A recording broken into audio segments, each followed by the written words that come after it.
봉독해 올린 하나님 말씀은요, 이 민수기서 20장입니다. 민수기 20장 10절부터 13절까지 있는 말씀 우리 함께 큰 소리로 합독하십니다. 시작. 모세와 아론이 회중을 그 반석 앞에 모으고 모세가 그들에게 이르되 반역한 너희여 들으라. 우리가 너희를 위하여 이 반석에서 물을 내려 하고 모세가 그의 손을 들어 그의 지팡이로 반석을 2번 치니 물이 많이 솟아나오고 회중과 그의 짐승이 마시니라.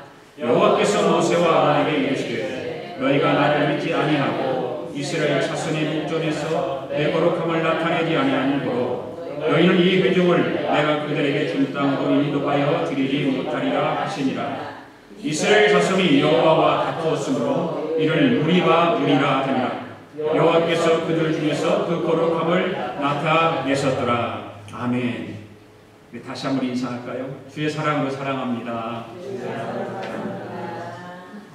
오늘도 당신의 얼굴을 보니까 내가 너무너무 좋습니다.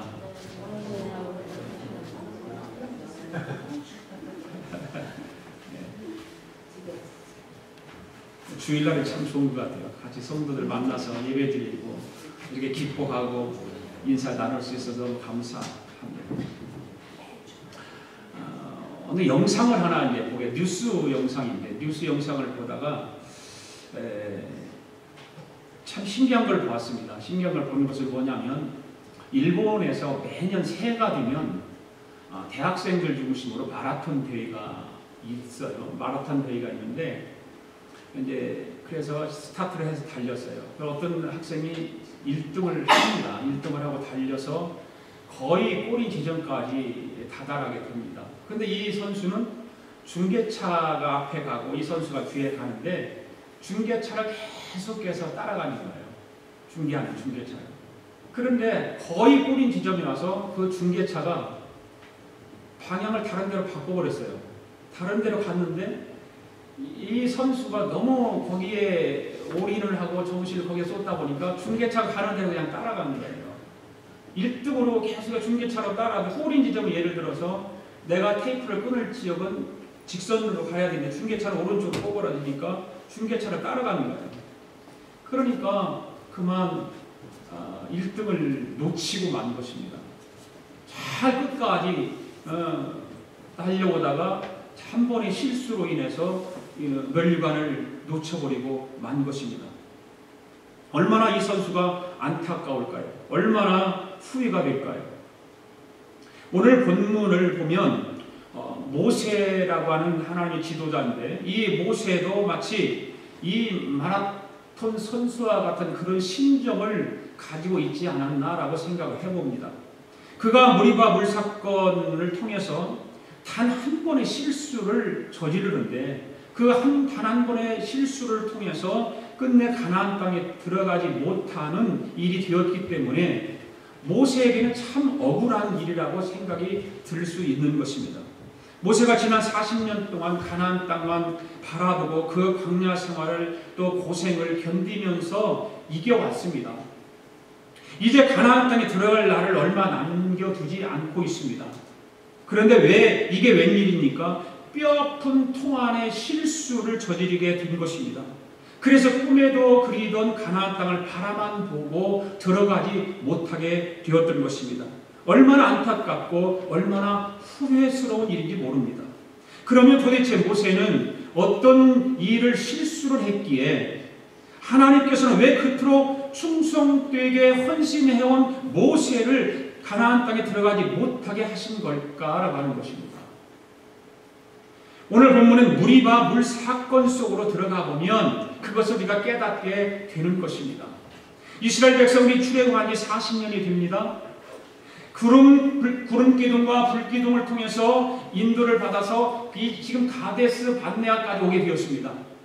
이 가데스는 이스라엘 백성들에게는 결코 잊을 수 없는 그런 곳이기도 합니다. 38년 전에 가나안 땅을 코앞에 두고 눈물을 흘리면서 뒤를 돌아봐야 했던 바로 그곳이기 때문에 그렇습니다. 10명의 정탐꾼 그들을 가나안 땅으로 보내서 정탐해오고 난 이후에 그들을 통해서 불신앙적 보고를 듣고 하나님께 원망과 불평을 하다가 크게 혼이 났던 곳이 바로 그 가데스라고 하는 곳이거든요.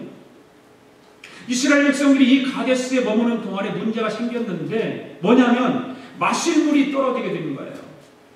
마실 물이 떨어져서 그 땡볕에 뜨거운 그 대낮에 물이 없으니까 얼마나 고통스러웠겠습니까? 그 마실 물이 떨어졌습니다. 저들이 갈증에 시달리게 되자 원망할 사람이 없으니까 지도자, 자기 일을 애굽 땅에서 그것까지 인도해왔던 그 모세를 원망하기 시작합니다. 그 모세에게 불평을 늘어놓기 시작합니다. 그러면서 내뱉는 말이 고약합니다. 얼마 전에 고라 일당이 모세에게 대항하다가 여호와 앞에서 죽었던 일을 떠올리면서 모세를 원망하기 시작하는데 그때 자기들도 거기서 죽었으면 좋을 뻔했다는 거예요. 왜 우리를 여기까지 데리고 와서 물도 없는 이곳에서 고생시키냐는 것입니다. 차라리 그곳에서 고라 자손과 죽게 만들었으면 좋았을 텐데. 그러니까 당시 고라 일당의 말이 옳았다는 것이고 또한 그때나 지금이나 모세가 문제라는 것입니다. 이스라엘 백성들은 계속해서 자기들의 지도자를 원망하고 불평하고 그를 깎아내리고 지금 계속 그렇게 하고 있습니다. 게다가 가데스를 이집트와 비교를 합니다. 가데스는 파종할 곳도 없고 무화과나무도 없고 포도 석류도 없고 그리고 마실 물도 없다는 것입니다. 다시 말하면 자기들을 왜 이곳까지 사람이 살 수 없는 이런 곳까지 인도해 왔냐는 것입니다. 이때 모세와 아론이 여호와 앞에 엎드려 기도하기 시작하지 않아요? 여호와 앞에 엎드려 기도합니다. 그때 하나님께서 모세에게 말씀하십니다. 너의 형 아론과 함께 회족을 모으고 그들 앞에서 반석을 향해서 명하여 물을 내라고 이렇게 말씀하셔요. 반석을 향하여 명하라는 것입니다. 그래서 그러면 명하면 물이 날 것이라고 말합니다. 그래서 모세가 하나님의 명령을 따라서 지팡이를 잡고 이스라엘 백성들을 한 바위에 모았습니다.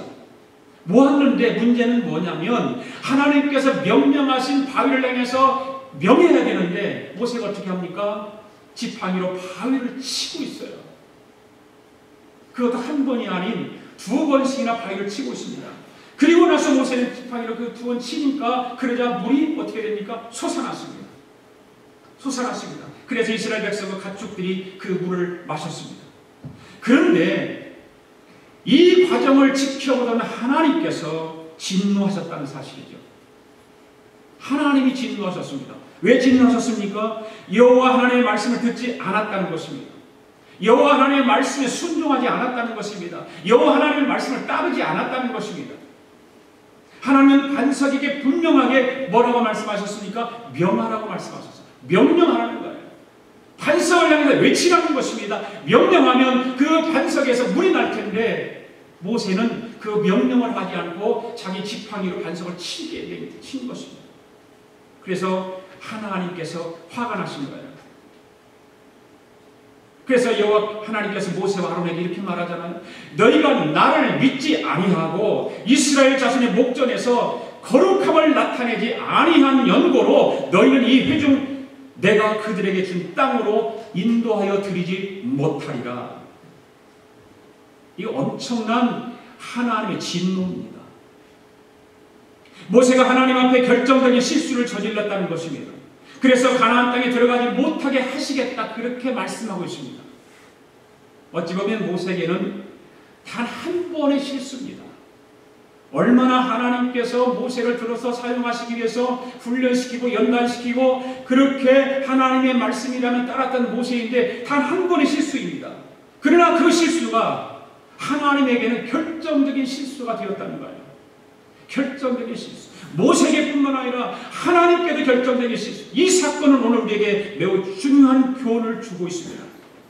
자, 사랑하는 성도 여러분, 이 무리바 물 사건이 우리에게 어떤 교훈을 주고 있을까요? 민수기서 20장을 여러분들 계속해서 쭉 읽어보시면 그 내용이 너무나 상세하게 자세하게 기록된 것을 우리는 볼 수 있습니다. 첫째로 이 무리바 물 사건을 통해서 우리에게 주는 교훈은 다투지 말아라는 것입니다. 다투지 말라는 거예요. 자, 3절 말씀을 한번 같이 읽어볼까요? 시작. 백성이 모세와 다투어 말하여 이르되. 백성이 모세와 다투었습니다. 왜 다투었을까요? 이스라엘 백성이 모세에게 시비를 걸어왔기 때문에 그래요. 어떤 시비를 걸어왔습니까? 자기를 왜 여기까지 데려왔냐는 거예요. 이 물도 없는 곳에 왜 우리를 데려왔냐는 것입니다. 그런데 안타깝게도 모세가 이 다툼에 시비를 걸어오는 그 말에 휘말려 들어간 거예요. 저는 이 말씀을 준비하면서 저를 돌아보고 목회자의 마음을 돌아봤는데, 목회자의 마음을 돌아보면서 그렇구나. 목사도 성도들이 목사를 향해서 시비를 걸어오고 원망하고 불평할 때 잘못하면 그 말에 휘말려들기가 쉽겠구나. 그런 말을 생각을 했어요. 그래서 목사가 결국에는 공격을 당하고 목회를 못하고 다른 데로 가야 될 그런 일들이 생기는구나.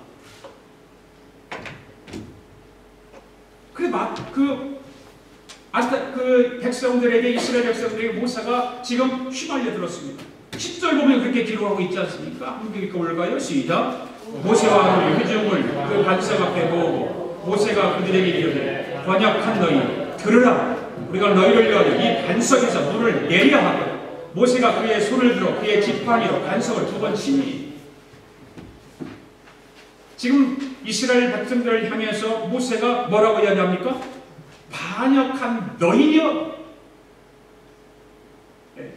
반역한 너희여라고 저들을 비난하기 시작합니다. 그리고 뭐라고 말합니까? 우리가 너희를 위하여 이 반석에서 물을 내려? 모세의 그 지금 화가 이만큼 치밀어 오르는 거예요. 머리끝까지 화가 난 거예요. 뭐 때문에? 이스라엘 백성들의 원망과 불평 때문에. 저들이 시비를 걸어오는 것에 나름대로 지금 모세는 맞대응을 하고 있는 그런 모습입니다.